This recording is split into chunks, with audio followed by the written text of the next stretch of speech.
Sir एक सवाल आपसे मुझे लगता है हर बार पूछा जाता है, इस बार भी पूछेंगे, बुलेट ट्रेन का क्या हुआ? अभी आपने अनाउंस कर दिया हम 2-3 बुलेट ट्रेन और चलाएंगे। बुलेट ट्रेन बहुत ही कॉम्प्लेक्स प्रोजेक्ट होता है और इसीलिए इसमें पहले प्रोजेक्ट में जो डिजाइन के जितने भी चैलेंजेस थे, आप जैसे कोई भी गाड़ी अगर चलाते हो तो जैसे ही आप 60-70-100 की स्पीड तक पहुंचते हो, उसके वाइब्रेशंस, उसको बैलेंस करना, उसको मेंटेन करना बहुत ही कॉम्प्लेक्स टेक्नोलॉजी होती है। इसीलिए जब 2017 में बुलेट ट्रेन पे काम चालू हुआ, पहले 2 वर्षों में, 2-2.5 वर्षों में उसकी पूरी डिजाइनिंग हुई। डिजाइन होने के बाद में काम चालू हुआ। आज की तारीख में ऑलरेडी 300 किलोमीटर के जो कंप्लीट कंस्ट्रक्शन वर्क है वो हो चुका है।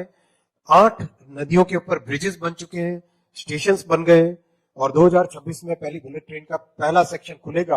और आज देश में इतनी कैपेसिटी आ गई है, इतना लर्निंग आ गई है। देखो मोदी जी ने, अगर आप देखो मोदी जी के 10 साल के इस पीरियड में एक जो सबसे बड़े फंडामेंटल चेंज आया है वो है माइंडसेट का चेंज।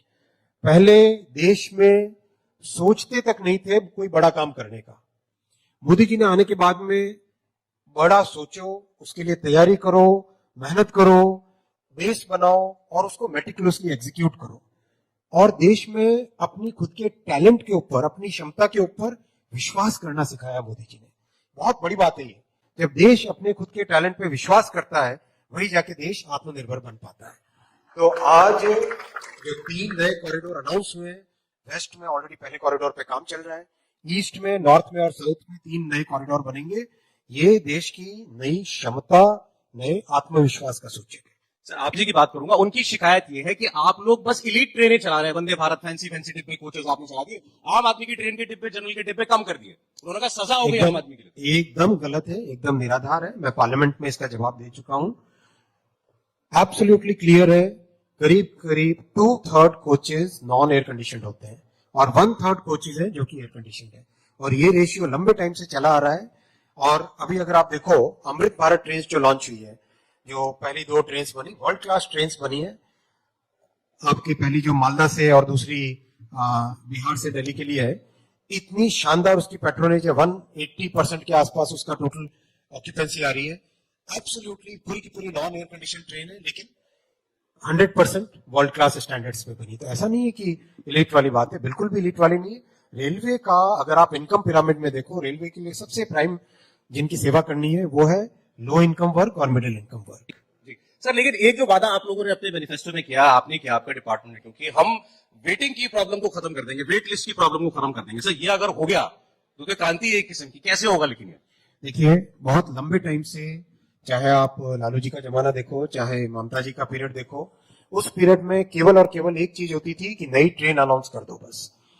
ट्रेन चलाने के लिए जो इंफ्रास्ट्रक्चर चाहिए, पटरियां चाहिए, स्टेशन चाहिए, सिग्नलिंग सिस्टम चाहिए, ऊपर बिजली का तार चाहिए, नए लोकोमोटिव्स चाहिए, नए कोचेस चाहिए, इसके ऊपर कोई ध्यान नहीं दिया जाता था। मोदी जी ने आके इस पूरे सिस्टम को चेंज किया। उन्होंने कहा कि हमें कैपेसिटी बढ़ानी पड़ेगी, तभी जाके हम ज्यादा से ज्यादा लोगों की सेवा कर सकते हैं। इसीलिए मैंने आपको जो आंकड़े दिए कैपेसिटी बढ़ाने की, ट्रैक बढ़ाने हो, कोचेस मैन्युफैक्चरिंग करनी हो, लोको मैन्युफैक्चर करने हो, पटरी ज्यादा बिछानी हो, ओवरहेड इलेक्ट्रिक बढ़ाना हो, वो सब बढ़ाया। और अभी जिस पेस पे काम चल रहा है, पिछले वर्ष अगर आप देखो, जो 31 मार्च को जो वर्ष खत्म हुआ, तो बेल्जियम का या ऑस्ट्रिया, मतलब पूरे पूरे देश का जितना रेलवे नेटवर्क होता है, उतना रेलवे ट्रैक नए जोड़े गए भारत में एक अकेले वर्ष में। तो जब इतनी कैपेसिटी बढ़ती है, तब आप ज्यादा लोगों को कैरी कर सकते हो। तो ये अगले 5-7 वर्षों के अंदर अंदर इतनी कैपेसिटी बढ़ जाएगी कि प्रैक्टिकली वेटिंग लिस्ट वाली प्रॉब्लम पूरी सॉल्व हो जाएगी। तो ये जो आपने बताया, इतनी कनेक्टिविटी, इतना काम हो गया देश में, राहुल गांधी को क्यों नहीं दिखाई देता? वो तो पैदल चक्कर मार चुके पूरे देश का। अब उनकी बात मैं क्या करूं, उनको उनके जो एडवाइजर समझा देते हैं, उसी पे चल देते हैं। अभी हाल ही में वो क्वेश्चन कर रहे थे कि रेलवे में क्या हुआ। जी, मैं बहुत स्पष्ट तौर पे बताना चाहता हूं, आंकड़ों के साथ देखना चाहिए राहुल जी को भी और उनके एडवाइजर्स को भी। अगर हम 2004 से 2014 वाला पीरियड देखें और 2014 से 2024 वाला पीरियड देखें, बहुत स्पष्ट तौर पे दिखाई देता है कि प्रधानमंत्री श्री नरेंद्र मोदी जी ने रेलवे का किस तरह से ट्रांसफॉर्मेशन किया। 2014 में जब रेलवे की जिम्मेदारी आई थी इस देश में मोदी जी की सरकार पर, हालत ऐसी थी कि क्या कहें। आप देखो, यूपीए के 10 वर्षों में कुल मिला के 5000 किलोमीटर मात्र रेलवे का इलेक्ट्रिफिकेशन हुआ था। 5,000, इतना बड़ा देश, इतना बड़ा नेटवर्क। मोदी जी ने 10 साल में 44,000, कहां 5,000, कहां 44,000, 44,000 किलोमीटर का इलेक्ट्रिफिकेशन किया। देश में रेलवे की कैपेसिटी बढ़ाने के लिए ट्रैक्स की जरूरत है, पटरियों की जरूरत है। आप सोचो 4 से 14 की पीरियड में मात्र 17,000 किलोमीटर पटरियां ऐड हुई। मतलब 2014 में 4 किलोमीटर पर डे के हिसाब से नई पटरियां बनती थी। मोदी जी ने ऐड की 31,000 किलोमीटर नए रेलवे ट्रैक, 31,000 किलोमीटर नए रेलवे ट्रैक। जो 4 किलोमीटर पर डे के हिसाब से रेलवे की पटरियां बन रही थी, आज मोदी जी के टाइम में बन रही है 14.5 किलोमीटर, 14.5 किलोमीटर पर डे। एक भी स्टेशन का रीडेवलपमेंट 2004 से 2014 में नहीं हुआ था।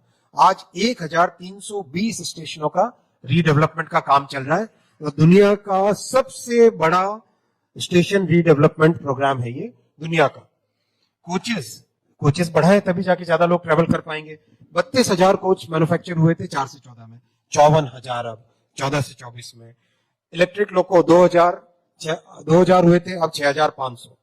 डेडिकेटेड फ्रेट कॉरिडोर की कितनी इंपॉर्टेंस है हम सब समझते हैं। 2014 से पहले आप सब बैठे हो, गैस करो कितने किलोमीटर फ्रेट कॉरिडोर कंप्लीट हुआ था, गैस कीजिए। 2004 में काम चालू हुआ था, 2004 से 2014 में 0 किलोमीटर, 0। 2014 से अब तक 2,700 किलोमीटर।